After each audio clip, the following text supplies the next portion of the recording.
Uh, Assalamualaikum warahmatullahi wabarakatuh. Selamat datang saya ucapkan kepada panel-panel kita pada malam ini dan juga para penonton yang sedang menonton di FB Live Dewan Muda Johor. Dan saya ucapkan ribuan terima kasih kerana sudi menonton di MJ On Point, yang mana kita akan membincangkan tentang gencatan politik, realiti atau fantasi. Dan kita ada dua panel sahaja di sini. Mungkin kita akan sambut panel kita yang lagi seorang lambat sikit lah. Okey, sebelum saya kenalkan panel-panel kita pada malam ini, saya ingin mengenalkan apa itu Dewan Muda Johor kepada panel-panel kita dan juga penonton di luar sana. Dewan Muda Johor merupakan satu platform yang digunakan untuk menaikkan suara anak-anak muda Johor tentang isu-isu semasa yang sedang berlaku, sama ada di negeri Johor atau di peringkat federal, dalam memastikan keterusan stabiliti kerajaan negeri dan persekutuan dapat dilaksanakan. Dan usul gencatan politik ini telah dibahas oleh Jawatankuasa Sosioekonomi pada persidangan Dewan Muda Johor pada awal bulan hari itu, dan fokus usul ini adalah untuk memulihkan sektor-sektor penting negara seperti sektor kesihatan dan sektor ekonomi yang sangat tenat di negara kita sekarang ini. Dan juga kami fokuskan kepada sektor-sektor lain seperti sektor pendidikan, sektor sosial dan juga sektor politik. Dan untuk pengetahuan semua, usul ini telah pun mendapat kelulusan Dewan, dan juga usul ini telah didengari oleh Istana, yang mana kita dapat lihat Tunku Mahkota Johor turut menitahkan supaya gencatan politik ini dilaksanakan dengan segera bagi memastikan nasib rakyat terbela dengan secepat mungkin. Jadi kita boleh tengok juga semalam Perdana Menteri kita yang baru telah pun berjumpa dengan ketua-ketua parti daripada pihak pembangkang dalam memfokuskan tentang keperitan hidup rakyat sekarang, dan juga macam mana mereka untuk mendapatkan titik persamaan yang terbaik bagi menghadapi pandemik COVID-19 ini. Jadi objektif soal jawab ini dilakukan adalah untuk mengupas tentang apa itu gencatan politik dan bagaimana gencatan politik ini dapat membantu memulihkan keadaan negara kita yang kucak-kacir sekarang ini dengan segera. Jadi, okey, saya akan perkenalkan panel kita. Okey, adakah panel kita saya rasa panel kita yang ketiga telah sampai di platform kita ini. Okey, baiklah, saya teruskan dengan pengenalan panel yang pertama. Okey, panel yang pertama adalah saya perkenalkan Prof. Ulung Datuk Dr. Syamsul Amri Baharudin. Apa khabar, Prof? Sehat adanya. Okey, Alhamdulillah. Okey, Prof merupakan pengarah Institusi Kajian Etnik UKM dan juga Prof merupakan pengerusi Majlis Profesor Negara. Dan bukan itu sahaja, Prof juga penasihat perpaduan di Kementerian Perpaduan Negara. Jadinya, dengan kedudukan Prof yang sangat tinggi ini, saya boleh mengatakan bahawa Prof telah pun menyumbang idea dan membantu negara menyusun strategi untuk kebaikan negara dan rakyat berasaskan pengalaman dan ilmu pengetahuan yang Prof telah kumpulkan sepanjang ini. Seperti contoh, Prof telah membantu dalam menyelesaikan masalah yang timbul antara masyarakat etnik yang pelbagai di negara kita. Okey, Panel kita yang seterusnya ialah saudara Azlin Ambrose. Saudara Azlin merupakan Ketua Pergerakan Pemuda UMNO bahagian Pasir Gudang. Saya boleh katakan saudara Azlin antara orang yang sering bersuara tentang keadaan politik semasa di media sosial beliau, dan saya percaya bahawa sekarang pun saudara sedang sibuk bergerak bersama-sama pasukan dalam memastikan kebajikan rakyat di Pasir Gudang terus dipelihara. Betul, Encik Azlin?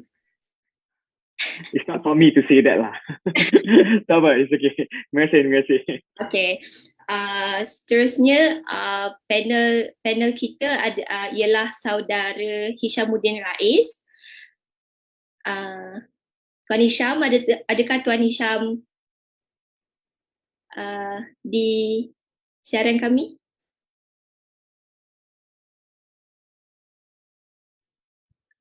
Okey, mungkin saya hanya perkenalkan je lah. Saudara Hisham Rais merupakan pemerhati politik dan budaya di negara kita, dan beliau telah banyak mengulas tentang kedudukan politik negara dari masa ke masa, dan beliau selalu memberikan pandangan serta cadangan untuk kebaikan politik negara kita juga. Okey. Okay. Saudara Hisham, selamat datang ke DMJ On Point, saya ucapkan. Terima kasih. Samsul, Dr. Samsul. Apa nak? Last time kita jumpa kat Melbourne, you takut datang barbecue mahal, ingat tak? Ya, Malam tu. ingat. Last time, you penakut betul lah. Alah, kalau lagi ke Belgium nyuruh dalam airport, buat apa?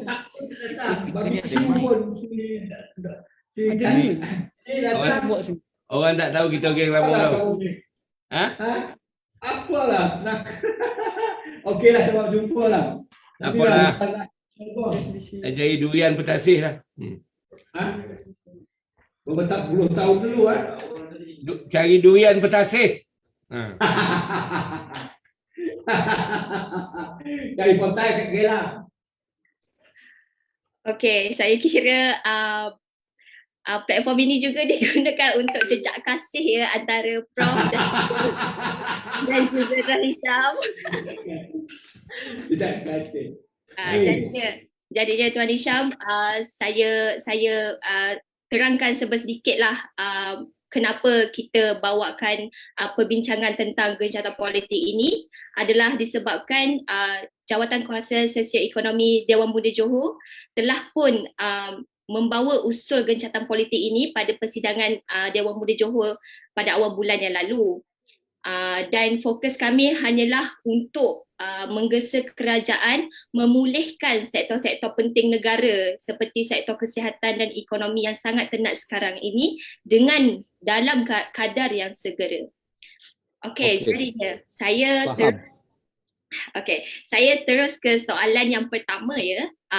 Soalan yang pertama adalah untuk dah mula ke ni? Dah. Dah mula ke? Dah, kita dah mula. Oh, dah mula. Okey. Yang ambil. Dah mula dah. Okey. Sorry. Cakap dia kata pukul 9 dah mula. Aku maghrib pun belum lagi. Lama lah Okey. besok. Tak apalah. Musafir. Okey, jadinya soalan pertama untuk Prof Syamsul.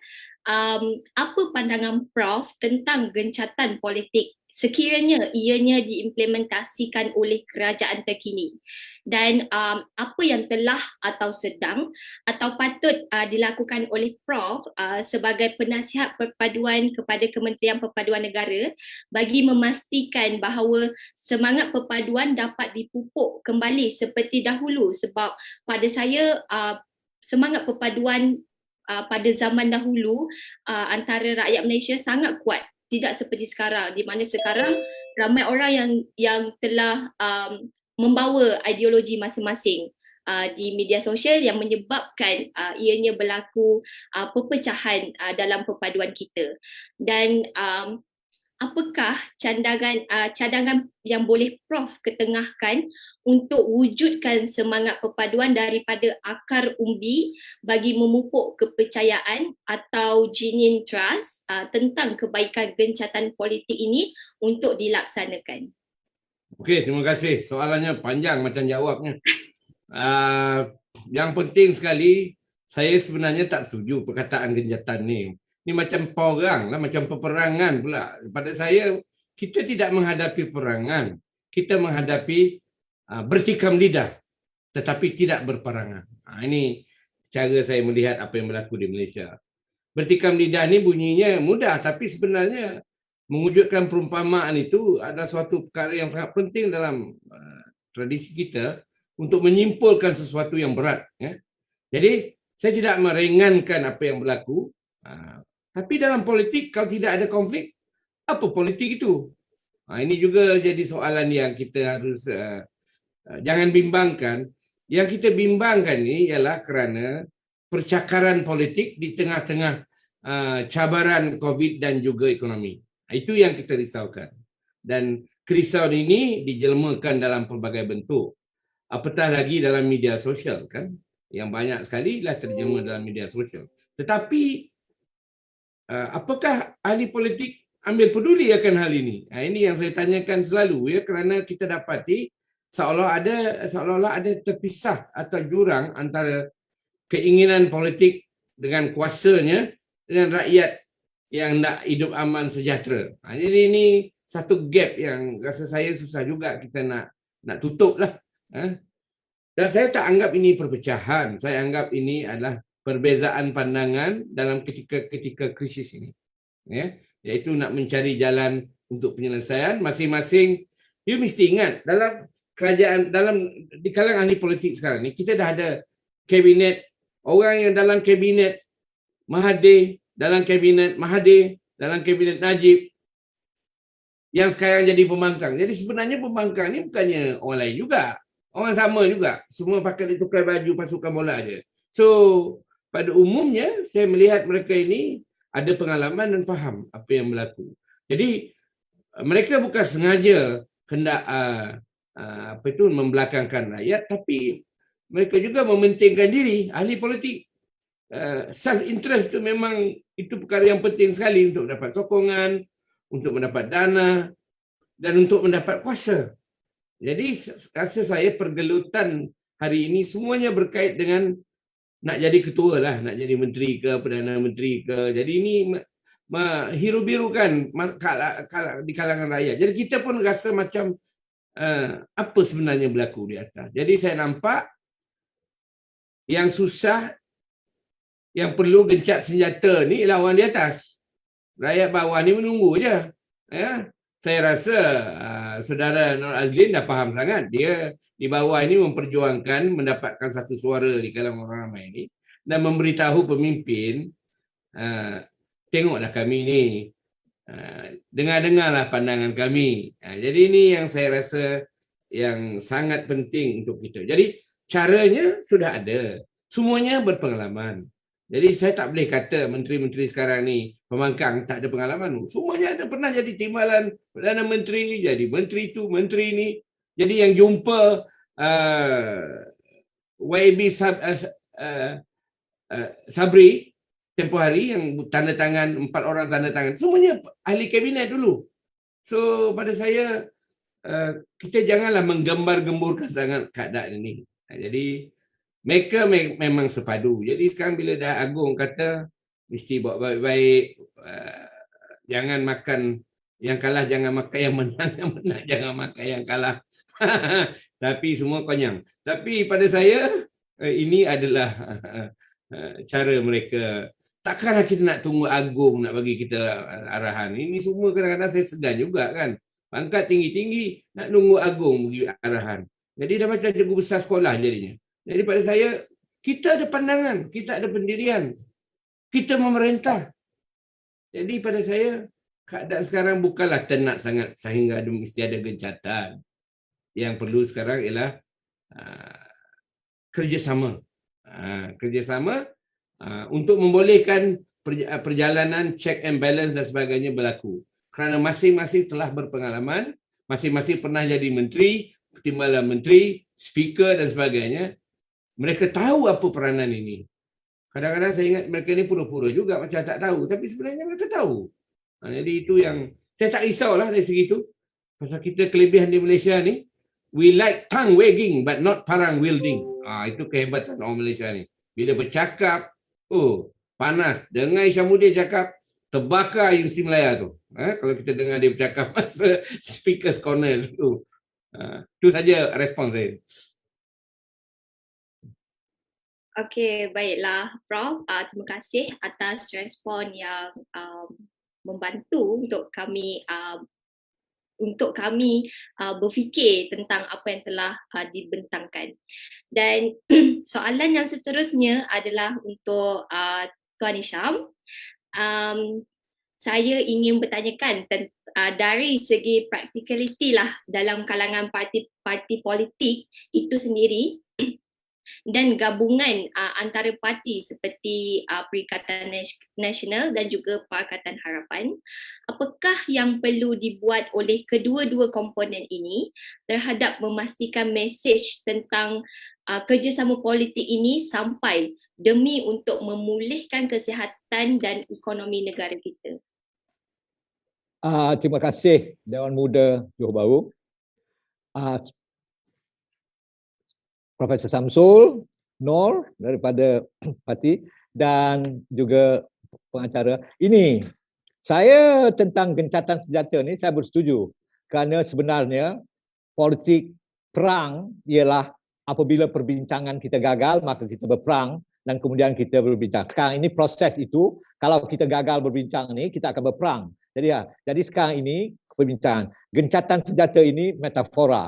Memang betul. Apa yang dilakukan sekarang ini ialah di mana tembak-menembak berlaku. Apabila YB ini bercakap daripada Pakatan Rakyat bercakap, ditembak oleh di golongan ini, yang ini bercakap. Jadi ini tidak menentu. Dan dalam keadaan sekarang, seperti pengenalan tadi, kita ini akan menghadapi 3 perkara sekarang ini. Krisis ekonomi yang diwujudkan oleh krisis COVID. Dan kemudian daripada virus Wuhan daripada China yang membawa krisis COVID. Dan kemudian lahir pula krisis politik. Jadi 3 perkara ini harus diselesaikan. Dan selama permulaan ini, selama hampir 2 tahun, kita tak selesai perkara ini. Tembak-menembak. Jadi untuk saya bersetuju harusnya dia ada. Malah daripada awal lagi saya telah mencadangkan, mengajukan pandangan. Saya pernah menulis, mempropagandakan, berceramah dalam forum seperti ini, di webinar seperti ini, mengajukan pandangan supaya diadakan kerajaan perpaduan. Ini satu konsep, sama ada diterima tak diterima saja, tapi harus dilakukan. Kenapa saya mengajukan penumbuhan kerajaan perpaduan ini? Kerana saya memerlukan, inilah dia gencatan senjata, supaya tembak-menembak scoring point antara parti-parti politik ini dikurangkan hanya menurut. Jadi dalam perang, ya, saya akui ini kita berperang. Perang kita ini adalah perang melawan COVID. Kita melawan COVID. The war against COVID. The war against virus from Wuhan. Ini tidak berlaku. Jadi kita harus mengadakan satu perserikatan baru, pensejajaran baru. Ini bukan satu perkara yang baru. Ya, kita dah berlaku. Ini kalau kita ingat perang dunia kedua, Stalin, Churchill dan Roosevelt telah bersatu dalam satu barisan Persatuan United Front melawan Hitler. Kita juga telah melihat Mao Zedong tahun 40 telah bersatu dengan Chiang Kai-shek untuk melawan Jepun. Dan di tanah Melayu sendiri, di tanah Melayu sendiri, ketika melawan Jepun, Parti Komunis Malaya telah bersatu. Bersatu dengan siapa? Dibantu oleh siapa? Dibantu oleh British. Senjata-senjata untuk Parti Komunis itu datangkan, diterbangkan, dipayung terjunkan oleh tentera British untuk melawan Jepun. Jadi di sini konsep United Front, konsep perserikatan besar ini bukan satu yang baru. Kita dengar, tapi di dalam konsep ini saya melihat Taqiyuddin daripada Dewan PAS, saya melihat juga Khalid Nordin telah berkata, dan saya juga melihat Saifuddin Abdullah telah berkata, mereka mengalu-ngalukan. Saya sendiri mengalu-ngalukan, walaupun bukannya kerajaan perpaduan, tapi sahnya pada tahap dan ketika ini kita perlu mengurangkan berpolitik. Tidak betul, memang ahli politik. Saya mengajukan supaya ahli-ahli politik ini bukan menjadi politikus, tapi menjadi statesman. negarawan. Politikus ini saya tahu dia memikirkan 5 tahun nak mengundi dah. Tapi kalau statesman dia memikirkan satu generasi. Itulah seperti kata satu generasi, pandangan dia melintasi 5 tahun, melintasi parti. Ini yang saya ajukan. Sayang sekali. Ini saya nak tanya Profesor Samsul. Sayang sekali kalau kita nak jadi doktor, kita kena belajar 8-9 tahun. Kalau kita nak jadi peguam, kita kena belajar 4 tahun. Kalau kita nak jadi apa saja, kita kena belajar. Tapi saya pelik dan hairan. Nak jadi politikus ni tak ada apa-apa pelajaran, tak ada apa kelulusan. Ini yang pelik ni. Kerana itu dalam dunia ni sekarang ni, politikus ni membawa huru hara yang mahal sangat. Ini pandangan saya. Saya fikirkan harus juga ahli politikus ini seperti nak jadi doktor, seperti nak jadi peguam, seperti nak jadi cikgu. Harus juga ada latihan tertentu. Kalau tidak, mereka bercakap ikut hidung, ikut mulut, ikut teman. Ini pandangan saya lah. Jadi kerana itu rasanya telah sampai masanya. Supaya masanya kita melahirkan negarawan-negarawan yang memikirkan anak bangsa satu arah tuju negara. Dan ini permulaan yang sehat. Tapi jangan silap faham persefahaman yang dilakukan ini, seperti kata bekas Perdana Menteri, ini ada syarat. Syarat utama dalam persefahaman ini ialah tidak dibenarkan tim kleptokrasi masuk memainkan peranan. Ini penting. Bukan ertinya persefahaman ini untuk membuka ruang untuk tim kleptokrasi. Kalau kleptokrasi masuk, itu membawa satu yang baru. Ini pandangan saya. Okey, terima kasih Tuan Hisham. Satu pandangan yang sangat energetik untuk kita semua malam ni. Okey, seterusnya soalan untuk Saudara Azlin. Okey, dalam konteks UMNO dan pemuda sebagai komponen sayap parti dan juga boleh dikatakan mewakili anak-anak muda secara keseluruhan, apakah pandangan saudara tentang penerimaan dan kesediaan sekiranya gencatan politik ini dimulakan oleh youth wing semua parti? Adakah dalam situasi politik semasa ni gencatan politik ini ada potensi untuk dilaksanakan oleh youth wings di Malaysia? Terima kasih. Terima kasih saudari moderator Profesor Syamsul, saudara Syam, seorang aktivis yang tersohor yang betul lah energetik pandangan beliau sebentar tadi. Saya ambil peluang untuk jawab apa yang persoalan tu tadi, bagaimana orang kata sayap muda dalam mana-mana parti politik lah, macam saya pada malam ini mewakili UMNO, mewakili pemuda UMNO. Bagaimana orang kata gencatan politik itu boleh kita jadi pioneer ataupun kita boleh pelopori. Tapi kita kena faham saya rasa orang muda di Malaysia rata-ratanya ialah kawan-kawan daripada dalam sayap pemuda ataupun mahupun dalam sayap-sayap ataupun parti politik yang lain, baik DAPSI, Pemuda PAS, pemuda. Semalam saya ada sesi dengan pemuda dengan muda dan juga dengan warisan. Saya rasa orang muda di Malaysia hari ini lebih praktikal, mereka lebih fleksibel, mereka lebih terbuka dan dari segi penerimaan tentang bagaimana bahawa orang politik pada hari ini perlu ketepikan segala perbezaan, perlu fokus untuk benar-benar cuba cari penyelesaian situasi yang boleh memberi penyelesaian dengan segera membawa negara keluar daripada pandemik seberapa segera yang mungkin. Saya rasa orang muda di Malaysia lebih praktikal dan juga lebih pragmatik serta fleksibel. Because bagi saya, kerana mereka they got nothing to lose. Maknanya mereka tak ada kedudukan yang tinggi yang mereka orang kata sayang untuk tinggalkan. Mereka tak ada satu legacy yang mereka baru nak bina ataupun kononnya takut. Bila kalau orang kata kalau tak takut satu legacy tersebut mungkin ditinggalkan ataupun mungkin orang lupa dan sebagainya. No. Orang muda Indonesia we got nothing to lose. Maknanya apa pun perlu kita, ialah sebab ramai yang terkesan pun ataupun ramai yang orang kata ialah yang terkesan, macam saya sendiri di Johor, ramai anak muda yang sebelum ini ambil peluang untuk bekerja di Singapura sebab saya datang daripada Pasir Gudang. Ramai anak muda daripada Johor Bahru, ramai yang selama ini berpeluang untuk bekerja di Singapura, tapi disebabkan oleh masalah COVID, mereka dan juga pintu negara tertutup, mereka tak boleh bekerja di sana. Jadi soal pengangguran dan juga soal cari makannya adalah satu perkara yang real Ada itu yang mula orang kata yalah, ada yang terkesan kalau sebelum ini mereka selama ini enjoy ataupun menikmati 3 kali ganda dan yalah, $1 Singapore, RM3 Malaysia, tapi hari ini dah tak berpeluang kerana pintu-pintu negara tertutup.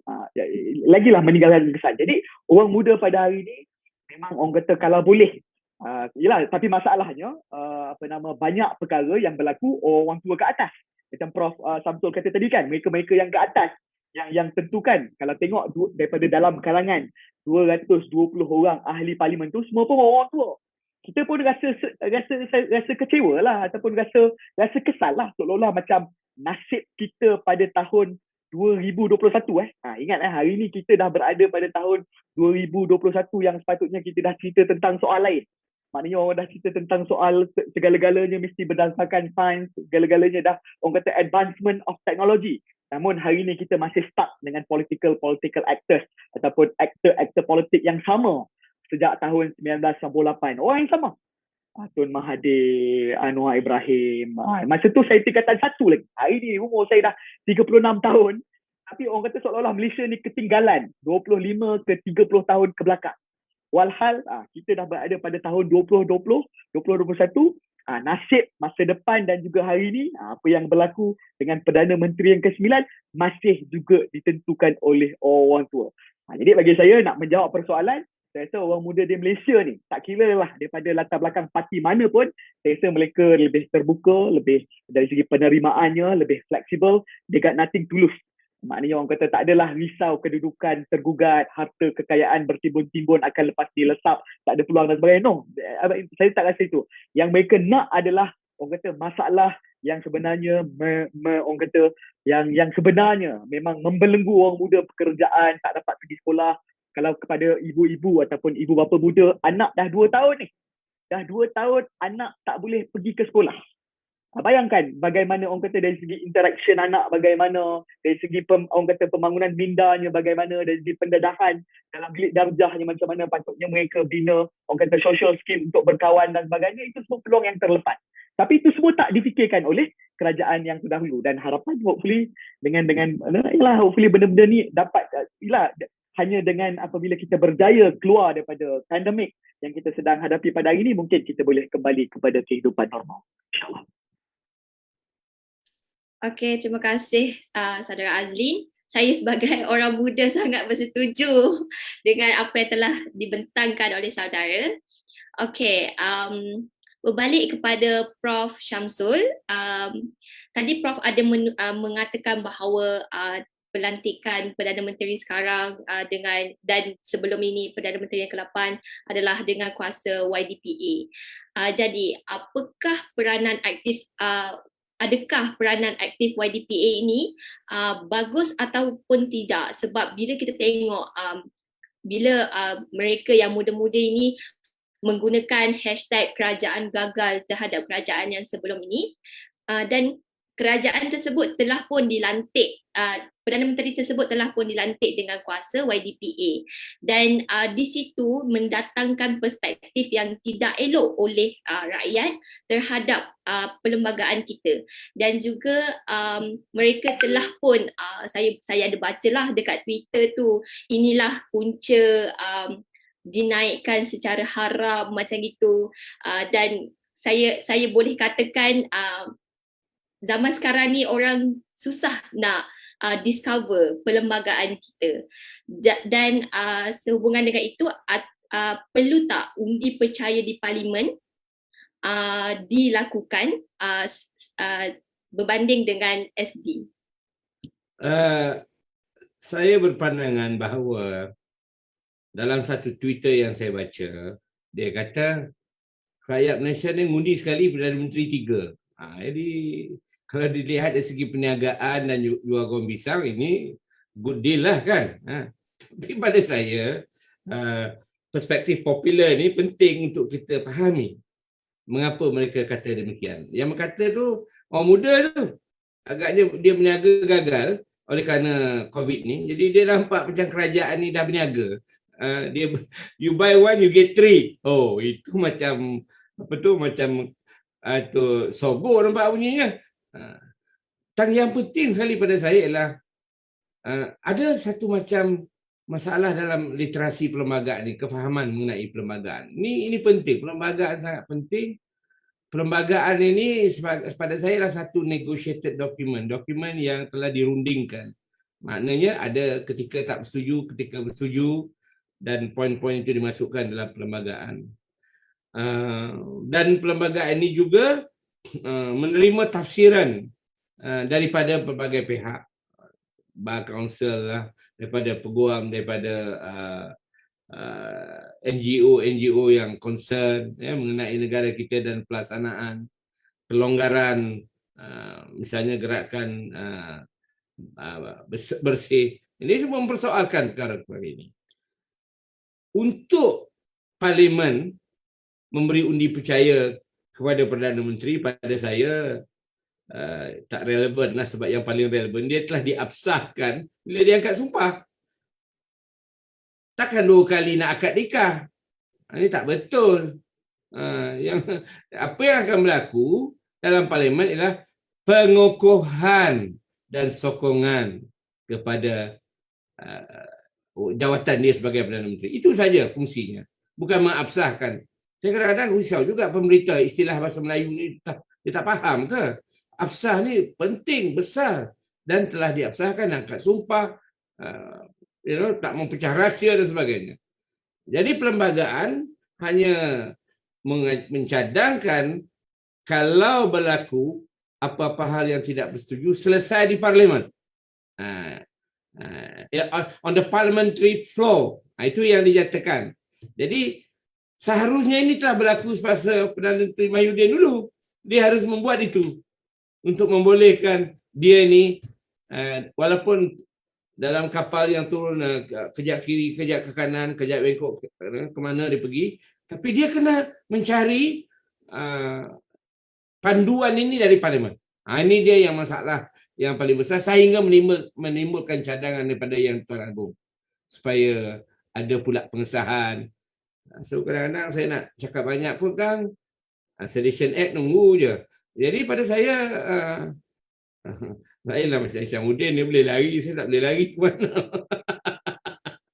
Saya tak ada kawan luar negeri kan. Jadi pada saya, ini perkara penting. Kita kena faham. Jadi Agong ini menasihatkan je, bukan mengarahkan. Dia menasihatkan, eloklah. Sebab dia melihat kesilapan Perdana Menteri dulu. Tidak mendapatkan kepercayaan di Parlimen. Sudahnya dia terpaksa menerima, bila orang tolak dia di luar, dia terpaksa menerima dan langsung meletak jawatan. Jadi timbulnya cadangan membawa ke Parlimen itu untuk diabsahkan, sebenarnya untuk dikokohkan ataupun diperkasakanlah kalau kita nak gunakan istilah-istilah itu. Jadi saya rasa eloklah kalau kita nak buat itu, elok. Dan kalau yang 114 tu benar-benar menyokong dia, undilah dia. Yang 105 tak sokong, kalau dia diam, jadi 114 je lah undi kepercayaan kepada dia. Iaitu melebihi 111. Tapi kalau yang masuk dan datang, itu dah cerita lain. Tak lama lagi kita dapat 4 Perdana Menteri, 1 undi, 4 Perdana Menteri. Ini saya, bila saya tengok Twitter tu, saya kata pandai budak ni. Dia memang bijak, saya kata. Patut dia jadi ahli politik. So ini dia keadaan kita sebenarnya. Ya.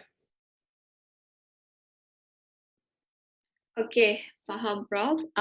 Betul lah, dalam macam saya ada juga nampak tweet dan benda tu pun terjadi pada diri saya.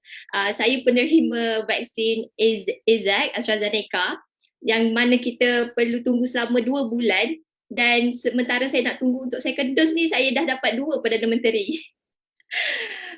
Okey. Okey, soalan seterusnya adalah untuk Saudara Hisham. Tadi Saudara Hisham mengatakan bahawa saudara sangat setuju dengan gencatan politik ini. Jadi, sejujurnya Saudara Hisham yakin ke tidak dengan MPMP ni untuk gencatan politik? Dari segi politik, adakah gencatan politik ini akan dikatakan checkmate Anwar? Ini sebenarnya kenapa perlunya kita berpolitik ini, kerana kita nak menyusun masyarakat kita. Jadi orang-orang terpilih yang kita undi.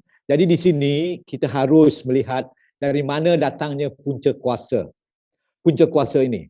Okey, pada tahap ini saya perhatikan sejak kebelakangan ini 3-4 bulan akhir-akhir ini saya melihat bahawa Republican menjadi monarkis, monarkis menjadi Republican. Saya ini Republican. Saya tidak pernah beralih. Saya Republican. Bukannya gertinya saya ini Republican, gertinya saya tak suka raja. Republican ini sikap saya bahawa punca kuasa akhirnya adalah di tangan rakyat. Republican. Tapi kerana keadaan ini, kerana keinginan politik, kerana keinginan nak bertukar Perdana Menteri, kerana ingin nak menjatuhkan Muhyiddin Yassin, maka para Republican menjadi monarkis. Jadi agung dalam constitutional monarch.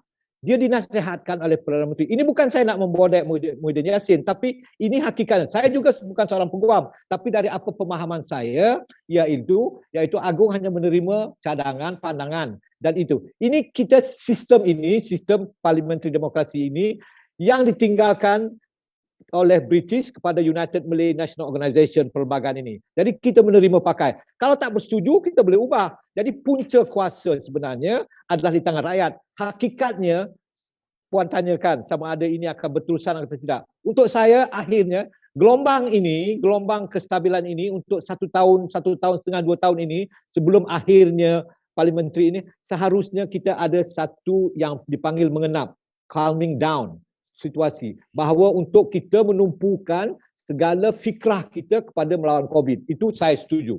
Tapi akhir sekali, in the final analysis, seharusnya kita kembali kepada punca kuasa, iaitu PRU ke-15, di mana kita. Jadi dalam keadaan sekarang ini dah. Tapi politician sebagai politician seperti Profesor Samsul cakap ni, dia lain sikit. Dia memikir ni. Nanti tengok pula bulan September nanti bajet. Ada pula bajet. Sekarang ini kabinet belum ditumpukan lagi. Ada yang mengajuk tak puas hati, tarik dia. Jadi tidak selesai. Jadi untuk penyelesaian, kerana itu saya mengharapkan mereka berfikir. Jadi kita, Profesor Samsul, saya, tapi yang baju merah ni dia ahli politik. Walaupun dia masih lagi budu, tapi satu hari nanti dia akan berkembang dari katak, boleh jadi dia akan meloncat, tak tahu kan. Tapi dia ahli politik. Tapi sekarang ni tahap budu lagi ya. Jadi kita lihat ke mana dia akan pergi, satu hari. Jadi kita harap, ya, tapi saya harap supaya kita politician ini untuk tahap ini. Okey, tahap ini ialah kita melawan COVID.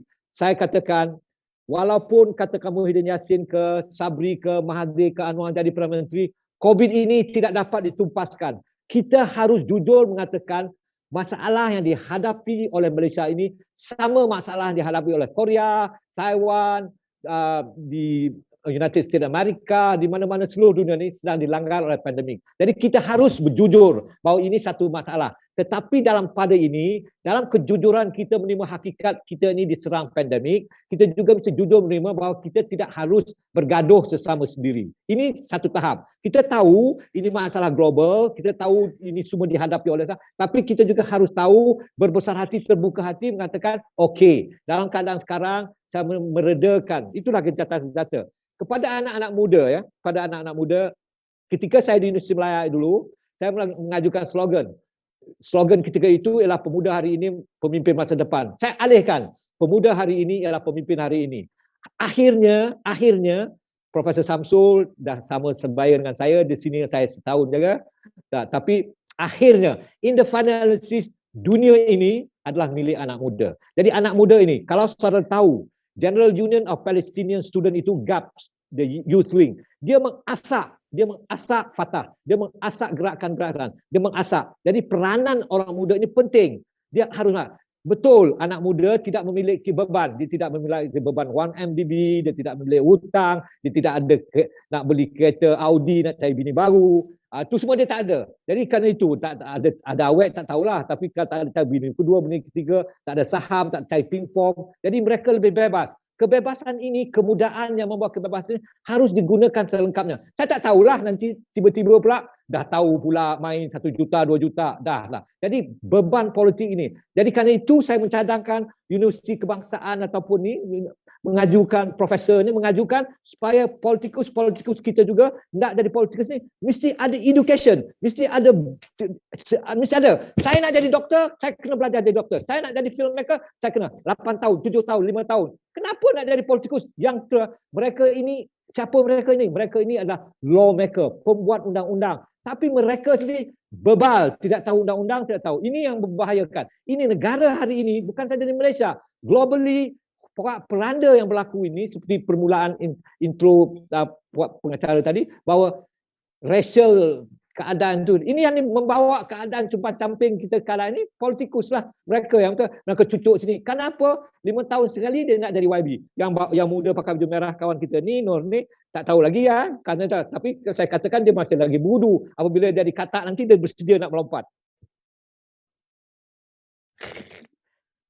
Bahaya tu untuk Cik Azlin. Dia kena jawab. Harap-harapnya tak berlaku lah ya lompat-lompat untuk Cik Azlin.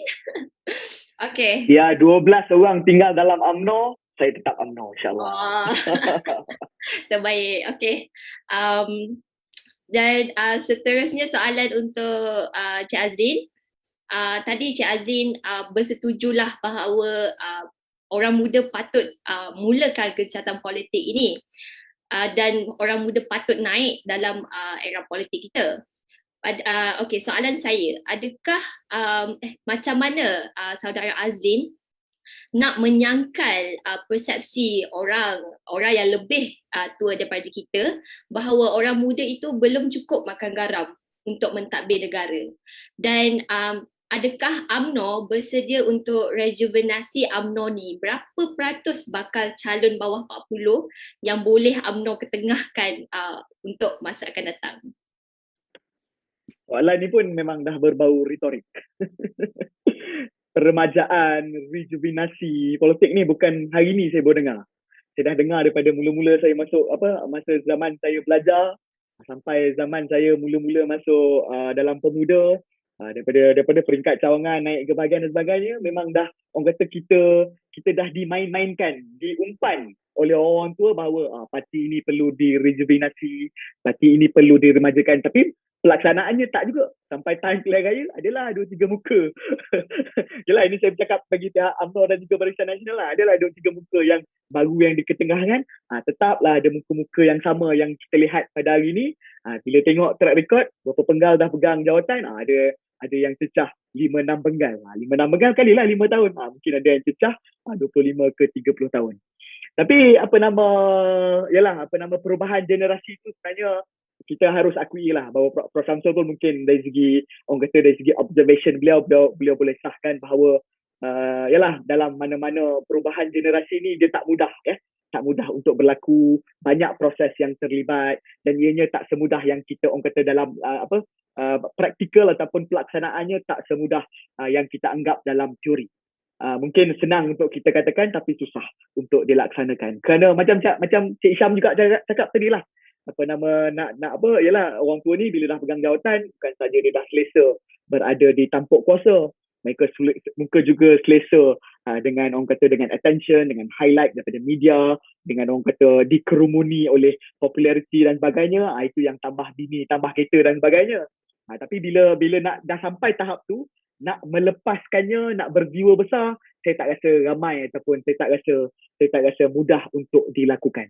Sebab itulah itu sebenarnya cabaran jugalah untuk orang muda macam saya ni, kalau betul-betul berminat, kalau betul-betul ada cita-cita, kalau betul-betul ada hasrat, rasanya maknanya tanya diri sendiri, tepuk dada tanya diri sendiri bahawa kalau kata orang kata kita kena faham bahawa orang kata apa juga macam saya prinsip saya dalam kenapa saya boleh masih sampai hari ni kekal, walaupun Cik Syah mungkin kata saya hari ni berudu besok jadi katak macam, tapi saya dah kata tadi kalau tinggal 12 orang dalam UMNO pun insyaAllah saya antara orang 12 orang yang masih tinggal tu, kan.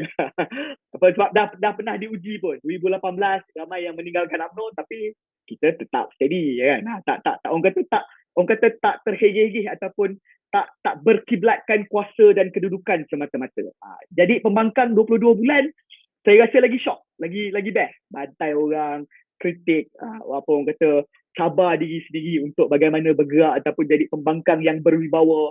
Kita main peranan check and balance dan sebagainya. Itu orang kata sebahagian daripada lumrah. Dalam berpolitik mesti berani untuk untuk turun, berani untuk berada di puncak pada bila sampai masa. Jadi itu cabaran bagi orang muda yang bahawa kalau rasakan bahawa inilah macam saya kata tadi, prinsip saya senang, parti adalah platform tapi ideologi yang sebenarnya yang kita pegang. Ideologi parti ataupun ideologi parti yang kita subscribe. Maknanya ialah kita subscribe tu parti ni bukan kerana UMNO tu kita nak jadi pegawai khas ke, bukan kerana UMNO tu kita nak dekat dengan menteri dan sebagainya. Saya masuk UMNO kerana saya berpegang kepada ideologi parti. Dan parti ni adalah platform untuk saya buat kerja-kerja kebajikan. Kerana UMNO ni memang sinonim dengan khidmat baktinya kepada masyarakat. Jadi kita gunakan segala platform tersebut lah untuk kita bawa untuk kita harumkan nama parti, untuk kita orang kata bawa imej baik parti. Mungkin yalah cabaran lah kan apabila berada di tampuk kuasa, orang kata yalah the more power that you have, the more corrupt itu yang terpaksa kena tempias jugalah 1MDB dan sebagainya. Itu semua cabaran dalam politik. Pokoknya macam saya kata tadi, saya sentiasa berpegang bahawa parti adalah platform tapi ideologi parti itu yang saya pegang. Waktu kalau terlihat UMNO kebetulan hari ini adalah hari ulang tahun yang ke-72 penubuhan sayap pemuda UMNO. Alhamdulillah dah ramai pemimpin yang kita lahirkan yang jadi Perdana Menteri daripada dulu sampai sekarang pun banyak ramainya daripada kilang pemuda yang bakal yang nanti nak jadi Perdana Menteri pun sebenarnya lahir daripada kilang pemuda. Tak ada masalah. Jadi itulah. Okey, baik Encik Azlin. Okey, sebelum saya teruskan sesi soal jawab ini kepada para penonton, sekiranya anda mahu menanyakan soalan, anda boleh komen sahaja di ruang komen FB Live kita, dan nanti di ujung sesi ini saya akan ajukan soalan-soalan yang diberikan kepada panel-panel kita. Nabila, Ya, boleh saya mencelah? Boleh, silakan Prof. Kalau Isyamuddin marah saya berhenti. Okey. Teruskan Prof. Saya ada 3 benda yang saya nak respon daripada saudara Isyamuddin dan juga saudara Nur Azlin. Cadangan untuk mengadakan sekolah untuk ahli politik ni, sebenarnya kita sudah ada sekolah. Dan walaupun tak bagi ijazah, tapi nama sekolah itu ialah UMNO. You tengok semua pemimpin pembangkang dari UMNO. Yang dalam PAS pun dari UMNO. Kemudian yang parti amanah pun UMNO, semua UMNO. Tapi dia pakai baju lain-lain. Jadi dia tak frogging pun, dia tak meloncat pun. Dia meluncur saja daripada satu ke tempat lain. Jadi kalau meluncur ni bukannya kata. Yang meluncur ni dia macam tu. Dia ada Belut. dia punya belut ke, ular ke, jadi dia meluncur. Jadi itu yang pertama sekali yang saya perhatikan. Dalam Malaysia ni, is one political school, UMNO political school. The graduate of this political school, they have become leaders in various split party. Sama ada Tengku Razalinya dulu, Anwar Ibrahim. Kalau tidak dalam UMNO, mana dia masuk? Dia dah nak masuk PAS dah, tak jadi masuk UMNO. Dapat sekolah. Dapat sijil, tak boleh pakai sijil. Ini yang susahnya. Okey, itu yang pertama. Yang keduanya, tentang pemuda dan politik. Saya memerhatikan apa yang berlaku di Finland lah ya. Kerana Finland ni, kebanyakan menteri dia, umur dia 35 tahun. Perempuan pula tu semuanya. Jadi, saya merasa sesuatu yang istimewa. Rupa-rupanya mereka ini sudah aktif. Student union ni menjadi nursery kepada pemimpin politik di sana. Kita tak benarkan itu berlaku. Habis-habis banyak jadi ketua AMSU ke, ketua itu, ketua ini, tapi tak boleh, tidak ada kesenambungan ke dalam proses itu. Jadi kerana yang menunggu di luar tu semua tua-tua, dia tak akan bagi masuk. Ini masalahnya umur 18 ni. Umur 18 ni semuanya nanti akan duduk rumah. Tapi dia mengundi. Dia bekerja tak ada. Sumbangan cokai tak ada. Dia belum kerja. Tapi dia mengundi. Ini menarik pada saya. Ini hujah-hujah yang ditimbulkan di Finland. Dia kata, you have to pay your tax before you vote. Because then you can be responsible to the government. Otherwise, you are voting according to what you like. So you see a Disney movie called Hot, you pun hot sama. Jadi ini menarik pada saya bila dia argue dalam soal khabar di Finland. Saya suka memerhatikan ini kerana saya bertanya pada dirilah. Jadi itu dua perkara besar yang saya rasa kita kena fikirkan kembali, walaupun saya nak boleh adakan ijazah politikus, saya boleh buat Atma ke degree melalui post ke, tak kira lah. Sekarang lagi senang kan. Tapi komponen yang paling besar sekali dalam politik ini bukan politik. Komponen yang paling besar sekali undang-undang. Kerana mereka adalah legislator. Pembuat undang-undang. Yes. Jadi pernah saya bertanya pada wakil rakyat, tak mahu sebut nama, walaupun ibu dah kulpilah. Saya tanya dia, apa tanggungjawab wakil rakyat ni? Alah, nak potong reben, kata dia. Ya, maknanya saya tahu wakil rakyat tu. So saya kata kalau itulah kerja wakil rakyat. Saya cakap nama. Potong reben, saya kata tak payahlah jadi wakil rakyat. Kau kalau buat undang-undang, bukan potong reben. Ya kau, kata dia. Dia dah menang dah. So, macam mana tu nak disekolahkan tu? Jadi ini keadaan-keadaan yang tak dapat kita elakkan kerana tradisi kita di Malaysia ni ada politik. Macam Ghaffar Babur lah. Dia walaupun dia ada 2 BA tapi dia jadi hebat juga dia. Dia sebagai timbalan Perdana Menteri. So, menarik pada saya, education is not related to politics in our country. Our country is the politics of experience. Ataupun you bersekolah, sekolah pengalaman lah. So, itu yang dapat saya sambung sikit lah daripada saudara Nur Azlin tadi. Betul lah cakap dia. Walau macam mana hebat pun, dia ada kekangan struktural. Itu saya tak menggunakan istilah-istilah susah. Nanti orang tanya apa, benda struktural tu. Jadi kekangan atau kerangka yang macam besi lah, kita tak boleh ubah dan alih-alih. Jadi orang muda nak masuk, dia macam ada perangkap tikus lah itu. Nak lalu ke perangkap, tak boleh lepas. So, saya kadang-kadang tengok kawan-kawan anak buah saya, semuanya nak jadi ahli politik. Saya kata kat dia, pergilah motong kotak. Kita senang jadi ahli politik. Tak ada ke mana. Jadi itu pandang saya lah daripada rumusan yang saya dapat daripada Hishamuddin dan juga Saudara Nur Azlin tadi. Terima kasih. Okey, sama-sama Prof. Tapi Prof, berkenaan dengan yang Prof cakap, UMNO sendiri merupakan sekolah politik di negara kita ni. Saya nak tanya, dengan perspektif, dengan perpecahan yang berlaku daripada UMNO, lahirnya PKR, lahirnya PAS dan semua tu, adakah ia menunjukkan bahawa ketidakstabilan bangsa Melayu di Malaysia ini, dan jika Melayu tak stabil di Malaysia ini, macam mana kita nak pastikan kestabilan politik di Malaysia ini terus terjamin untuk masa hadapan? Ya, ini idea ini sebenarnya dianjurkan oleh Lee Kuan Yew dalam buku dia.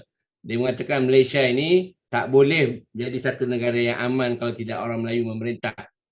Itu dia punya. Dia tertulis tu dalam memoir dia. Kerana melalui pengalaman dia. Dari satu segi betul.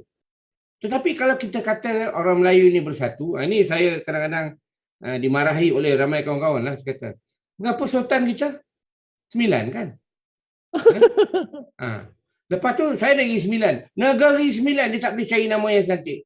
Murpati ke, Semarak bunga ke, negeri 9. Why? Dah macam nombor ekor bunyinya. So, mengapa? Kerana kita mengamalkan perundingan. Negeri Sembilan adalah negara yang pertama sekali di dunia yang mengamalkan federalism. 1773 kita panggil Raja Malewa dari Minangkabau jadi raja di Negeri Sembilan yang di Pertuan. Undang-undang ni tak terima, berkelahi panjangnya. So jadi dia terpaksa cari orang luar. Amerika Syarikat 1776 baru menubuhkan Federation of America. Tapi kita tak masuk buku. Sebabnya orang Amerika tak kaji kita. Dan orang kita tak kaji kita. Jadi bila kita fikirkan balik, rekod daripada Belanda dan sebagainya, menunjukkan the indigenous ideas itu sudah ada terhadap permufakatan yang kita sebutkan tadi. It's nothing original, nothing new. Dalam modernity konsep, ya mungkin. Tapi dalam konsep tradisi di alam Melayu, we have already a federation. Very clear. So jadi bila you sebut tentang orang Melayu berpecah-pecah, pecah mereka tu kita tidak harus melihat sebagai perpecahan yang berkerak rotang, berpatah arang. Bukan itu. Dia saya tengok ya. Hari ini dia pecah. Lepas tu dia masuk dia hilang semangat, dia pecah dengan Mahathir, Tengku Razali hilang semangat, dia buat semangat 46. Bila dia dah hilang semangat, dia balik pada UMNO. So, menarik pada saya. Perpecahan apa itu? Rakyat Siatim pun macam tu juga. Jelebu tu dia datang balik. Dah bakar jabatan. So, so pada saya sebenarnya perpecahan ni nampak macam luar biasa lah. Tapi pada saya bukan perpecahan. Mencari peluang. Mencari peluang dan kesempatan. Itu dia yang kita dapati. Kerana seperti kata saudara Nadlin tadi, politician is about investment kan. You have to invest time, you have to invest money. Now people say you don't have few million, you cannot become wakil rakyat kan. Saya ada few million rupiah tapi tak boleh buat apa. So it's quite interesting materialism and politics yang kita kena perhatikan. Okay, baik Prof. Seterusnya untuk Tuan Hisham. Tadi Tuan Hisham ada menyatakan bahawa perlu lantik ahli parlimen yang dalam kalangan orang yang educated. Tapi kan untuk saya lah, sebab saya tengok dekat kampung ni kan, dekat kampung-kampung mereka memerlukan wakil rakyat yang rajin turun kampung, yang sentiasa ada dekat kampung. Kalau boleh kita nak orang yang duduk di kawasan kita supaya bila-bila saja masa yang kita memerlukan khidmat wakil rakyat ni, dia boleh datang. Tapi macam mana Tuan Hisham nak sebab kalau kita tengok sekarang ni pun kita lantik mereka yang berpendidikan, mereka terlalu bijak untuk mengucap-kacirkan keadaan lah, kalau boleh saya katakan. Jadinya macam mana nak datangkan keseimbangan wakil rakyat yang bijak dan juga ada sentiasa untuk rakyat ni. Ini satu perkara yang pelik lagi hairan. Dia orang silap. Ini wakil rakyat ini bukan untuk kenduri kahwin, bersunat, lenggang perut, mati. Ini bukan. Mereka ini dia silap tau. Kepada saudara ni yang bawah baju merah ni akan jadi itu, dah tahu tugas kamu ialah lawmaker, membuat perundangan, memikirkan garis kenaga. Bukan kenduri ini bukan. Kenduri potong ini adalah majlis tempatan itu melakukan kerja tu. Banjir datang. Ketika berlaku banjir besar di Jerman, rakyat perkampung itu marah kalau Michael datang. Kerana itu photo op opportunity. Dia tak ada. Kita ini memaksa YB. Oh, masa undi itu datang tengok Dan, lepas ni tak ada, muka tak nampak. Apa pasal muka kena nampak? Dia ke parlimen, itu tugas dia di parlimen. Dia harus datang ke parlimen. Nak kenduri kahwin, nak bersunat, lenggang perut, nak buat apa jang? Itu bukan tugas YB. YB ini buat undang-undang. Kau reti, kau tidak. Ini adalah masalah dia.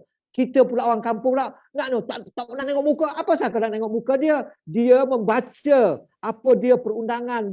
Itu tugas dia. Dan ini kerana itu. Tapi kerana tahap negara kita ini semi-feudal, semi-kolonial, inilah tahap politik kita. Jadi terpaksa pergi kenduri. Saya pernah dengar satu ahli politik pergi kenduri kahwin, zaman kahwin 15 rumah usik-usik makan. Kenapa?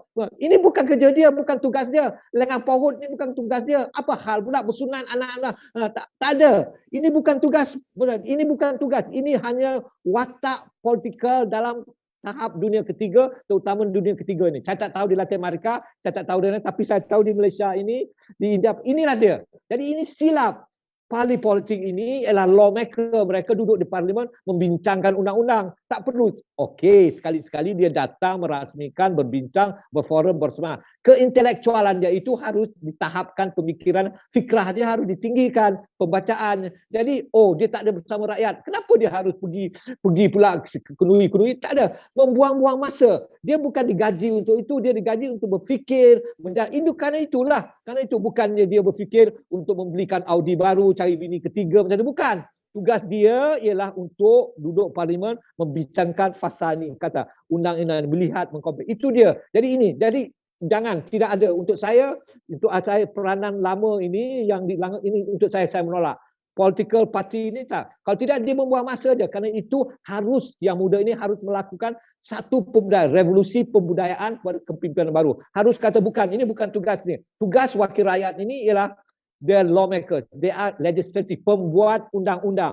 Mereka pembuat undang-undang, bukan nengok lenggang pohon, bukan nengok anak kahwin, cucu, bukan.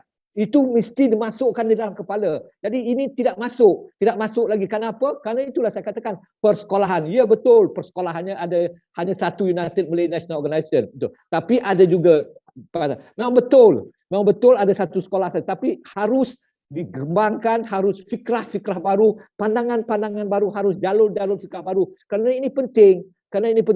Kita tak tahu lagi ni. IT jam kurang, Internet of all things, IT, AI, semua ini akan masuk. Dan kita ini ketinggalan dalam suasana ini. Inilah yang harus difikirkan, yang harus dibaca oleh ahli-ahli parlimen. Ahli-ahli parlimen itu bukan itu je, dia harus membaca perkembangan teknologi, perkembangan dunia, perkembangan geopolitik. Kita tak tahu apa peranan Cina Merah yang akan datang, hendak menjadikan kita ni negara apa, nak menjadikan kita ni provinsi. Adakah Cina Merah ini, Laut Sunda itu hendak dimiliki oleh Cina? Ini semua ini kita harus bincangkan. Ini tugas yang dilakukan. Ini tak adalah, saya bukan nak katakan Tuan Mat tu hebat sangat, tapi takkanlah dia nak jadi menteri environment. Greta Thunberg itu satu budak muda daripada Sweden tu memang hebatlah tentang ini masalah lah. Kalau Sabri pun ambil kata ahli lebay, Pak Lebay menjaga environment dan alam sekitar, pelik bin takjub lah negara ini. Jadi itu keadaannya sekarang ni. Saya tak tahulah siapa akan jadi menteri tu, tapi kalau masih lagi Tok Lebay tu, habislah. Tak tahu dia hijau environment pun dia tak dapat. Ini bukan satu. Itu hari itu ketika perbincangan 50 negara dengan Amerika tentang environment, Malaysia tak jemput. Malaysia tidak dijemput. Kerana kita tak ada masalah. Bukan kerana you tak pandai cakap Inggeris. Kerana itu kami tak jemput. Ini hakikatnya. Jadi kerana ada orang tak cakap macam ni, atau tak ada orang kasar, Sukuang Hajar, Tuan Budi Rais ni bercakap, dicakapkan. Tak boleh. Kalau besok Sabri nak lantik lagi Pak Lebay tu, jadi hancur negara ini. Sekarang ni banjir sana, banjir sini, China terbakar, Australia terbakar. Jadi dia sudah tahu dia. Jadi bukannya kunui kahwin, lengah porot, kunui kahwin, itu bukan. Dia harus membaca keadaan politik. Dia harus pemimpin politik ini, dia mesti lebih hebat daripada Profesor Samsul. Dia mesti hebat daripada saya. Dia mesti hebat daripada Tuan Pengacara. Kerana dia di hadapan kita. They are our leaders. Mereka memimpin kita. Memimpin negara kita. Mereka mesti memiliki fikrah yang lebih daripada fikrah Profesor Samsul. Lebih daripada Kuang Hajar Tuan Budi Rais. Lebih daripada itu. Jadi mereka mesti lebih. Tapi kalau mereka ni malap, tak tahu apa. Buat apa jadi situ? Mencari nak beli Audi, nak cari bini ketiga je lah. Tak gunalah gitu tak. Jadi kerana itu. Jadi ini tentang Melayu bersatu ni. Begini ya. Kita terpencar-pencar. Tidak ada. Tengok Arab ni, Quran tu dalam bahasa dia, cakap dia, bahasa dia, dia tak bersatu. Tidak ada penyatuan. Ini impossible. Ini satu mimpi, satu ilusi. Satu mimpi, satu ilusi bahawa Melayu dia bersatu. Tak ada, tak perlu. Tapi memang betul. Saya kata mesti ada peneraju. The main, kalau di United Kingdom itu, budaya dia adalah Anglo-Saxon. Semuanya berkumpul di bawah Anglo-Saxon. Kalau di Jerman itu, berkumpulnya adalah Germanic culture. Ini, kalau di tanah Melayu ini adalah pembudayaan Melayu itu je. Bukannya getinya orang Melayu ini semua mesti bersatu. Tidak. There are a national concept. Persoalan nasional itu. Jadi tidak semestinya kita bersatu. Kerana kita bertiga ni, berempat ni, pandangan kita pun beralih-alih. Jadi ini jalur-jalur pandangan. Dan kita merayakan. We celebrate. Merayakan perbezaan. Semangat 44, Parti PAS. Dan mereka ini ada penyokong-penyokong. Parti PAS ini pun ada penyokong dia. bersatu ini ada penyokong dia. Jadi dia merayakan seperti saudara katakan tadi ideologi dia atau falsafah parti itu. Jadi kita dah. Jadi parti semua parti ini. Jadi itu kita rayakan. Jadi saya melihat mimpi untuk United Melayu tak ada. Ini tidak ada. Ini satu ilusi. Tidak ada. There's none in the world. Tidak ada dalam ini satu negara bangsa. Di mana? Latin Amerika ke, di Eropah ke, di United Kingdom ke, tidak ada. Ada perbezaan-perbezaan kerana ini jalur-jalur pemikiran, pembudayaan, pembelajaran menjadikan kita terpisah-pisah. Tetapi di dalam beberapa tahap kita berkumpul, kita bersama seia sekata untuk mencapai kesatuan tujuan yang sama. Ketika ini tujuan kita ialah nak mengalahkan COVID. Walaupun susah dikalahkan, tidak-tidaknya kita tidak bergaduh di dalam proses berjuang untuk mengalahkan COVID. Terima kasih. Okey, terima kasih Tuan Hisham. Satu pandangan yang sangat bagus untuk kita reflect. Dan soalan sebelum kita pergi ke soalan penonton, saya ada satu soalan untuk saudara Azlin. Tentang gencatan politik ini, macam mana pada pandangan Cik Azlin lah, macam mana nak adanya unity dengan sepihan UMNO, iaitu yang terbarulah PPBM. Boleh saya cakapkan pesaing yang paling dekatlah dengan kita sekarang ni. Jadi saudara Hisham dah bantu saya jawab tadi. Jadi kita, yelah, dia dah bantu dah. Tapi realitinya, yalah, walaupun orang kata UMNO ni menjadi sebahagian daripada pendukung Kerajaan Perikatan Nasional sebelum ni, dan hari ni di bawah kepimpinan Pak Long Mail kita pula, PPBM pula yang menjadi ahli-ahli parlimen. Kita bukan parti, maknanya ahli-ahli parlimen yang menjadi pendiri ataupun yang menyokong terbentuknya ataupun beri kepercayaan kepada Ismail Sabri untuk jadi Perdana Menteri. Tapi saya pasti ini adalah sementara. Maknanya arrangement ni adalah orang kata by coincidence, dan juga orang kata untuk memastikan bahawa kita ada kerajaan di mana apa yang kita buat pada Februari 2020, itulah juga semangatnya yang kita cuba ulangi pada bulan Ogos 2021 ini, yang mana orang kata yalah sekadar untuk memastikan bahawa Malaysia ni ada kerajaan, jadi kerajaan itulah boleh melaksanakan apa yang dia perlu buat. Sebab realitinya bagaimana geng ataupun bagaimana golongan reformasi bencinya pada mereka, pada geng kartel, bagaimana bencinya golongan PAS kepada ahli-ahli Parti Amanah Negara, begitu jugalah itu sentimen yang sama kalau kami di peringkat UMNO ni benci kepada ataupun tak sukanya, kurang berkenannya kami ni kepada mereka yang berada di PBM, kerana kita kenal mereka ni datangnya daripada parti sepihan. Tujuan penubuhannya seakan-akan sama. Kalau tengok perlembagaan parti PPBM itu sendiri menyerupai parti UMNO, cara mereka bergerak pun sebenarnya lebih kurang sama UMNO, ialah datang daripada yang membidani. Macam Prof Samsul kata tadi, negara ni orang kata negara ni school of politiknya UMNO, begitu jugalah parti-parti politik yang ada dalam Malaysia ni yang ibu kandungnya yang membidani semua parti politik adalah UMNO. Lebih lagi yang terbaru adalah PPBM.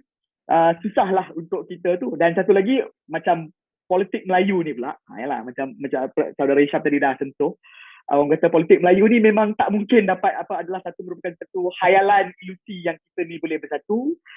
Dia dalam kalangan orang Melayu ni pula tak boleh hanya satu, tak boleh ada dua parti politik yang cuba jadi dominan. Target audience yang sama, orang kata kononnya perjuangan agama, bangsa dan negaranya, retoriknya sama. Jadi tak mungkin akan ada lebih daripada satu parti, satu pihak yang cuba untuk mendominasi. Dia mesti ada satu hidup, satu lagi kita akan cuba mati. Itu realiti. Itu realiti. Sebab itu sampai hari ini UMNO tak pernah jadi bahagian daripada Perikatan Nasional, kerana tak mungkin UMNO dan PPBM berada dalam gabungan yang sama. Yang ada hari ini terbentuk kerajaan bawah Muhyiddin Yassin dan juga Ismail Sabri adalah sokongan daripada ahli-ahli parlimen. UMNO tak pernah jadi sebahagian daripada Perikatan Nasional. Untuk menjawab soalan tu, bagaimana untuk kita mengembalikan kestabilan yang sebenarnya didambakan oleh seluruh negara dalam berhadapan dengan masalah pandemik COVID dan juga ekonomi yang berlaku pada hari ini, tak lain dan tak bukan, the best way out is actually PRU 15 lah. Kita kembalikan mandat tersebut kepada kerajaan, kepada rakyat jelata, kepada para pengundi. Kita kembalikan tersebut, dan apa pun, macam saya sendiri pun, saya rasa saya di peringkat UMNO, saya sendiri pun, apa pun keputusan selepas pilihan raya umum ke-15, kita akan reda. Kita akan terima. Dan kita akan terima, sebab itu hanya dengan jalan itu the best way out. Hanya dengan jalan itu bakal boleh mengembalikan semula kestabilan yang sebenarnya didambakan, bukan hanya untuk menguruskan negara terhadap pandemik, tetapi yang paling mustahak untuk kita mengembali, ialah nak bina semula negara ni yang telah yang telah dihancurkan oleh yang telah macam-macam yang berlaku ni. Jadi jangan 2020 dah tertinggal, 2021 jangan besok bila ada pilihan raya kita tertinggal ada satu era, rugilah kita sebagai sebuah negara. Okey, baiklah. Terima kasih Saudara Azlin. Okey, saya pergi ke soalan daripada penonton. Saya hanya boleh memilih beberapa soalan sahaja memandangkan kita telah kesetukan masa. Dan saya rasa soalan ini sesuai untuk dijawab oleh Prof. Sebab penonton menanyakan mengenai keterbukaan pembangkang baru-baru ini yang sanggup memberi kerjasama dengan Perdana Menteri. Adakah mereka, pada pandangan Prof, adakah mereka betul-betul ikhlas atau sekadar untuk menghalang kumpulan PPBM daripada menarik semula sokongan kepada Perdana Menteri kita? Yang saya suka politik Malaysia ni ialah bila kita main teka-teka. Ini menarik pada saya. Dalam pada teka-teka tu dah 10 gelas teh tarik habis. Kan politik tak bertukar juga. Jadi pada saya yang saya lihat sekarang ini, kita jangan terlalu optimistik tetapi berwaspada bahawa ini satu persetujuan simbolik. Persetujuan simbolik, dan dalam politik ini mana yang tak ada agendanya? Semua orang ada agenda. Cuma dia tak cakap lah, dalam poket saya ada pistol. Dia tak cakap. Tapi kalau silap jalan, dia buka pistol. So pada saya ini agenda pembangkang yang mungkin terpaksa berkempen sesama pembangkang untuk membolehkan dapat lebih pada 1/5. Ini kita tak tahu. Kerana setakat ini keterbukaan itu dalam bentuk apa? Pertamanya, bila dia menyokong kerjasama ni bukannya 100%. Dia banyak lagi langkah-langkah selanjutnya yang kita tengok nanti apakah mereka akan diterima sebagai dalam jawatan kuasa pelaksana yang melibatkan strategi ekonomi dan juga strategi kesihatan. Siapa dia yang terlibat? Walaupun mereka tak pergi sekolah, tapi ada juga doktor yang dalam ahli politik ni kan. Jadi mungkin mereka ini, kalau kita lihat seperti yang saya nyatakan tadi, kebanyakannya mereka pernah jadi menteri kabinet. So bukan benda barulah untuk terlibat dalam cuba merancangkan pelan-pelan ataupun projek-projek yang boleh membantu menyelesaikan sebaik mungkin COVID dan juga ekonomi. Itu pandangan saya. Okey, baik. Terima kasih Prof. Seterusnya soalan untuk Tuan Hisham. Okey, kita dapat soalan yang saya rasa hangatlah ni. Adakah kluster kleptokrasi termasuk seperti Lim Guan Eng yang ada kes terowong, Anwar yang pernah disabitkan mahkamah atas salah guna kuasa, Syafiq Abdal yang ada kes rasuah, ataupun Syed Saddiq yang ada kes pecah amanah? Dan adakah golongan ini akan mengganggu gugat pentadbiran Perdana Menteri kita? Apabila dalam konsep kluster mahkamah ini, yang difahami oleh umum ialah Najib, Zahid Amili dan 7 orang itu. Ini yang konsep yang difahami. Apabila Ismail Sabri dilantik menjadi Perdana Menteri secara terbuka and open, Tan Sri Muhyiddin Yassin mengatakan lantikan ini bersyarat. Syarat dia satu, iaitu tidak akan membenarkan kluster mahkamah, kleptokrasi, perkataan yang digunakan bukan kluster mahkamah, kleptokrasi masuk. Ini tidak termasuk Lim Guan Eng, tidak termasuk Syed Saddiq dalam istilah yang saya difahamkan dalam istilah kluster mahkamah. Jadi, masalah di sekarang ini sama ada mereka akan masuk. Jadi di sini perserikatan baru ini, keterbukaan baru ini harus jangan digunakan untuk membuka lorong menjadikan perjanjian antara syarat yang dinobatkan oleh Muhyiddin Yassin kepada Ismail Sabri yang telah dipersetujui itu dilanggar. Jadi tapi seperti kata profesor ini, ahli politik ini, pandangan dia berbeza. Pandangan dia berbeza dari seorang akademia, pandangan dia berbeza dari pandangan saya. Ahli politik ini mereka memikirkan berbeza.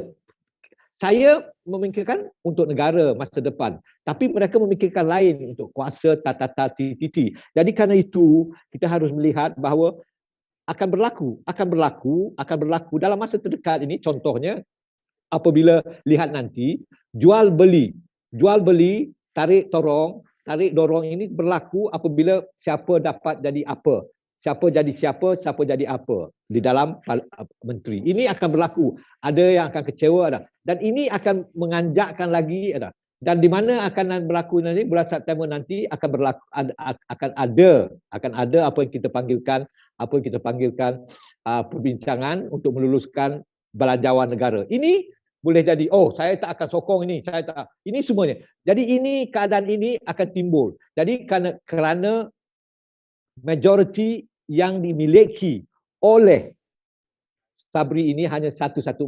Itu yang yang dia claim. Kalau apa-apa berlaku lagi, katakanlah tim Azmin kecewa kerana tidak dinaikkan menjadi timbalan Perdana Menteri, misalnya lah katakan, dia melakukan sesuatu, ataupun saudara Hamzah tidak dilantik sebagai timbalan Perdana Menteri lah. Jadi ini semua, jadi kerana itu saya bersetuju dengan pandangan saudara daripada ni pemuda UMNO ni, bahawa kita kembali kepada punca kuasa. Jadi punca kuasa hakikatnya kita kembali untuk menerima PRU 15 nanti. Jadi kita mesti terbuka. Tapi dalam masa yang sama juga, seperti kata orang tua politik Malaysia ini, dalam masa depan ini tidak ada satu parti. Hegemoni itu, parti abang besar itu telah tidak ada. Budaya abang besar itu telah tidak ada lagi. Kerana PRU 14 ini salah satu kemenangan, salah satu kejayaan PRU 14 ini ialah meruntuhkan hegemoni United Malay National Organisation. Ini berlaku. Dan ini satu kecemerlangan yang dilakukan oleh rakyat ketika itu, dan the hegemon telah pecah. Jadi kerana itu saya rasa balik kita tu kepada. Jadi ini terpulanglah kepada sama ada ini akan mereka. Tapi untuk tanyakan soalan pada profesor, sama ada kejujuran. Ini kejujuran dalam politik ini satu yang ganjil. Ini jujur. You bercinta pun tak jujur. Politik dah. Jadi tidak tahu kejujuran. Dia boleh beralih, bertukar. Politik ini adalah seni kemungkinan apa saja. Jadi kita dalam politik ini, kita tidak ada musuh yang tegar, yang sepanjang masa menjadi musuh kita. Yang kita ada hanya kepentingan kita yang terus menerus. Jadi kuasa. Jadi ini perebutan kuasa ini akan berterusan. Jadi saya rasa, tapi kerana itu saya mengajukan dalam masa ini 1 tahun 2 tahun ini, supaya kita meredakan. Perbincangan kita tadi ialah untuk mengajukan, menyokong, meredakan.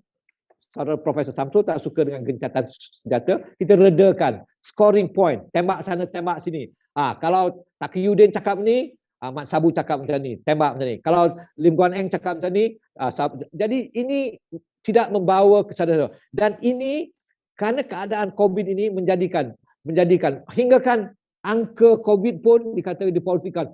Ya ke angka ni tambah-tambah ni perlu menyambut. Semuanya. Jadi semua ini tidak menyelesaikan masalah. Jadi kerana itu saya meminta supaya ahli politikus ni yang tak sekolah, supaya kurangkan pergi kenduri belakang perut, baca tempat dunia, baca tentang COVID, kurangkan dengan apa, tengok masalah dunia ni, baca tentang ivermectin, ubat ni, baca tentang ni, baca tentang kloroquine, baca, tengok. Jadi supaya keluar itu. Dan kalau Tuan Mat yang dilantik lagi Menteri Alam Sekitar, minta dia supaya belajar bahasa Inggeris ni, baca the environment, the crisis hari ini ialah the global warming. Global, GLOBAL, itu cakap orang putih. Dalam cakap Melayunya, pemanasan dunia. Jadi macam ni tak? Jadi itulah pandangan saya. Okey, satu pandangan yang sangat padu daripada Tuan Nisha. Okey, soalan yang terakhir untuk saudara Azlin. Sebentar ya. Okey. Apakah peranan Youth Wing untuk UMNO yang boleh lakukan untuk pressure orang-orang politik yang dekat atas ni untuk berdamai dan fokus kepada perang COVID sahaja, bukan tentang kuasa. Realitinya boleh cakap je macam platform sini. sebab this is the elite game. Mereka yang ada kuasa. Yang bahalnya adalah mereka yang ada kursi ahli parlimen. Faham tak? Kita boleh advocate, kita boleh bercakap, kita boleh kita gunakan platform-platform wacana untuk kita bercabah fikiran, bertukar pendapat, agree to disagree dan sebagainya. Tapi pokoknya still the one who make the call shot is actually ahli-ahli parlimen. Yang mana kita pun tahu ahli-ahli parlimen kita masih didominasi oleh golongan-golongan yang berumur dan sebagainya. Tapi for me, orang kata sebagai pemimpin muda yang mungkin ada cita-cita untuk meneruskan legasi kepemimpinan UMNO ni, boleh jadikan ini sebagai satu pengalaman yang berguna lah apabila berhadapan dengan krisis. Begini caranya. Dan sebenarnya banyak seni yang saya belajar. Salah satu perkara yang akan set a good president ataupun good or bad president sebagaimana yang berlaku pada hari inilah apabila bukan Presiden UMNO jadi Perdana Menteri. This is something yang kita akan kita tak tahu sama ada is this going to be a good or bad president for the party. I would like to saya pun excited, teruja nak tengok sejauh mana selepas ini Perdana Menteri yang merupakan naib presiden, bukan pertama kali UMNO berada di tampuk kuasa, bukan Perdana Menteri, bukan presiden. Jadi hanyalah seorang naib presiden, Wak Imam bukan timbalan presiden, hanyalah seorang naib presiden. Ada sejauh mana parti mampu mempengaruhi dasar kerajaan, sebagaimana dasar kerajaan yang ingin dilakukan oleh kerajaan, oleh badan eksekutif akan dirujuk oleh parti akan dirujuk pada parti terlebih dahulu.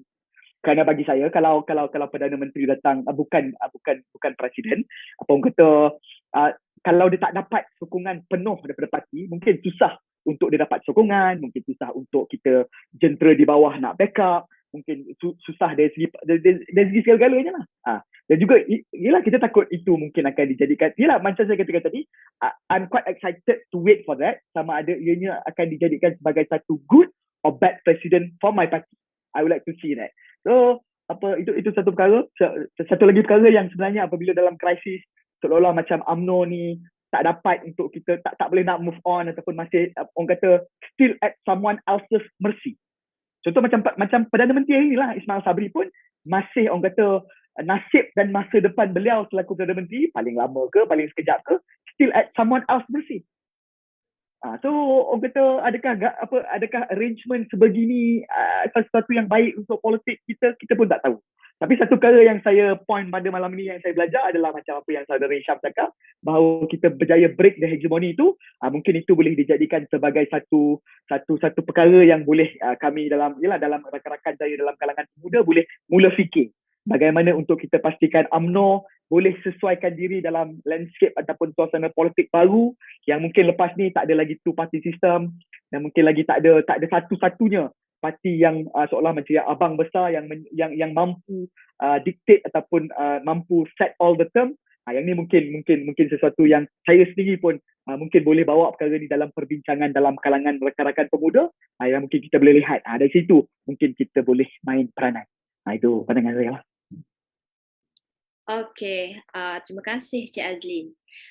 Okey, nampaknya kita terpaksa memberhentikan perbincangan kita pada setakat inilah. Jadi sebelum saya menutup majlis kita, saya ingin mendapatkan pandangan dan harapan setiap panel kita pada malam ini kepada kerajaan yang ada sekarang dan apakah pesanan yang boleh panel-panel kita berikan kepada rakyat yang sedang dalam keadaan yang tidak stabil dari pelbagai segi, daripada segi mental, ekonomi, kesihatan dan sebagainya. Okey, mungkin kita boleh mulakan dengan Prof. Pandangan saya, kalau kita melihat COVID ini, dia ada dua dimensi. Satu, international dimension, sebab semua orang kena COVID. Jadi bukan, kalau kita tengok Jepun, COVID, Olimpik, Paralimpik. So kadang-kadang saya pun kita terlampau sangat mengatakan COVID ni segala-galanya yang tidak membolehkan kita membuat apa yang patut kita buat, tak betul juga pada pandangan saya. Jadi apa yang harus kita lihat sekarang ialah realiti COVID tempatan ni lain. Ya, realiti COVID tempatan, kita mesti tahu sekarang ni ada stage 1, stage 2, stage 3, stage 4. Jadi di mana kita ni, kita kena pasti. Jadi kita pun tak faham. Jadi level of literacy on this issue is very low lah from my point of view. Sebab itu sebabnya ramai orang kena COVID again and again and again. Because saya ni level 1 masuk stage 1. Negeri ni stage 2. Jadi penerangan ni harus lebih disampaikan dengan jelas pada orang ramai. Kerana saya rasa itulah dia. Kerana kita tak pilih COVID, tapi COVID boleh pilih kita. Ini yang susahnya. Ini yang tak boleh kita nak buat apa-apa. Jadi berjaga-jaga bahawa hebat mana pun ahli politik, hebat mana pun ekonomi, kalau kena COVID, politik dah tak ada, ekonomi pun dah tak ada. Sudah masuk lorong COVID. Stage 5. Susah dia jawabnya. Jadi mana yang belum ambil vaccination tu, cikgu-cikgu kat Johor tu, pergilah vaccination. Jadi jangan buat penyakit dalam sekolah. Ini susah. Jadi kalau saya tahan gaji tu sampai dia cucuk. Lepas tu dah cucuk baru pergi sekolah balik, baru bayar gaji dia orang. Sebab apa? Dia dah menjadi alat menyebar COVID. Jadi ini yang saya susah. Saya susah hati orang Johor ni kan. Cikgu dia ramai tak ada vaccination. Di Negeri Sembilan pun ramai 1,000 lebih juga. Musati mungkin ramai daripada Jelabu kot. Okey. Okey, mungkin kita boleh terus ke Tuan Hisham. Untuk saya COVID ni, dia ni pada keadaan sekarang ni, kepada kerajaan baru, saya rasa mereka harus terbuka. Tapi yang paling besar sekali ialah kita sebagai warga negara, anak semua bangsa, bangsa semua agama, menjaga diri kita sendiri. Mengikuti arahan-arahannya tu. Saya betul, orang kata saya arahan saya akan ikut arahan yang masuk akal yang menyelamatkan saya. Itu saya daripada dulu dah. Benda yang tak masuk akal saya tak akan ikut. Walaupun you paksa saya masukkan saya dalam jail, saya tak ikut. Tapi kalau masuk akal itu saya ikut. Jadi tapi dalam COVID ni sekarang kita tengok ada 3 tahap. Ya, 3 tahap ya. Ini kita lihat ya. Pertama, apa yang berlaku di barat, di Australia, di Germany, di United Kingdom, di mana hak asasi dijadikan agenda bahawa mereka menentang, tidak ada komunitarian, tidak ada kemasyarakatan. Mereka mementingkan individu, hak individu, tidak hendak berpakai topeng, tidak hendak pakai tutup muka. Mereka menentang lockdown, penutupan kedai-kedai, mereka menentang. Dan mereka keluar beribu-ribu keluar berdemonstrasi di Melbourne, di London, di Munich, di Amsterdam. Jadi untuk kita ini satu contoh bahawa ini di tahap masyarakat yang daripada zaman Renaissance mereka telah memikirkan hak asasi individu itu melintasi hak orang ramai. Ini satu tahap. Yang kedua, tahap yang kita tinggal di negeri Cina Merah. Ini authoritarian. Ini authoritarian di mana ditangkap, dikurung, dipakar. Rumah tu tak keluar tu saya tengok dipaku. Dipaku orang nak keluar tak pakai. Menjerit-jerit, saya tak ada air, saya tak ada makan. Tak kira. Ini authoritarian, cara authoritarian. Ini jadi tadi itu cara barat di mana satu tu hak asasi itu melampaui hak individu itu melawan. Di sini pula authoritarian di Cina Merah. Kita lihat sampai ada yang mati. Saya ingat lagi minggu kedua atau minggu ketiga budak ni mati tak makan. Budak ini budak kerencat akal. Jadi ini berlaku di Cina Merah. Jadi ini dan kita ini adalah jalan tengah di mana kita tidak melakukan authoritarian dan juga kita tidak menyimpulkan. Jadi ini saya menyokong tahap ini. Saya bukan kerana saya orang Malaysia, kerana saya tahu inilah cara yang masuk akal. Bahawa kita menghormat, kita ada community, kita ada kemasyarakatan. Tetangga saya pun respect tetangga saya, di arahan supaya di dalam lift makai tutup saya lah. Kerana ini masuk akal. Jadi kalau di Eropah mereka my right, I don't want to do that. Itu sah. Kalau di negeri Cina pula dikutuk, kalau tidak dipukul. Itu dah. Jadi kita ini jalan tengah. Jadi kita sebagai kita membantu diri kita sendiri, kita diberi peluang. kita rakyat Malaysia, kerajaan kita ini memberi kita peluang berfikir, melakukan yang terbaik. Jadi kerana itu ambil kesempatan ini, kerajaan harus, seperti kata Profesor Samsul, harus lagi pencerahan harus diberikan, penerang harus diberikan. Inilah tugas politik, inilah tugas YB, bukan pergi nengok lengan perut. Okay, baiklah. I don't know why you don't like lengan perut, man. Lengan perut ni orang Negeri Sembilan dia tahu, orang lain tak tahu. Okay, mungkin Saudara Azli boleh memberikan sedikit pandangan. Saya harapkan dengan pelantikan Perdana Menteri yang baru dan juga apa yang telah dibuat oleh Perdana Menteri semalam dengan cuba berunding dengan pihak pembangkang sekaligus dapat meredakan suhu politik negara yang masih tengah hangat pada hari ini. Orang kata cepat-cepatlah kita, diharapkan juga beliau dan juga barisan kabinet yang akan diumumkan besok dapat bawa kita keluar segera daripada pandemik. Walaupun kita tahu COVID ini akan berada bersama dengan kita selama-lamanya. Tapi orang kata bila ada kerajaan yang dah tetapkan satu garis panduan yang masuk akal dan sebagainya, peraturan yang masuk akal dan sebagainya, dan sistem kesihatan kita bersedia dan kita lebih orang kata mula memahami dan mempelajari COVID ni bagaimana, lepas tu tak larat lah nak buy one get four. Cukup lah buy one get three, faham kan? Cukup. Buy one get three cukup. Tak nak lah orang kata from orang binaga buy one get four, saya tak nak tu berlaku. Andai kata apabila keadaan 3 in 1, tak ada 4 in 1. Apabila orang kata keadaan ekonomi dah mula pulih, keadaan dah mula stabil, panggillah pilihan raya cepat-cepat. Lepas tu supaya kita boleh keluar daripada segala kemelut dan kita boleh fokus untuk membangunkan negara yang sama-sama kita cintai ini. Okay, terima kasih Cik Azlin. Okay, dengan pandangan yang telah dibentangkan, maka berakhirlah kita punya sesi diskusi pada malam ini tentang gencatan politik.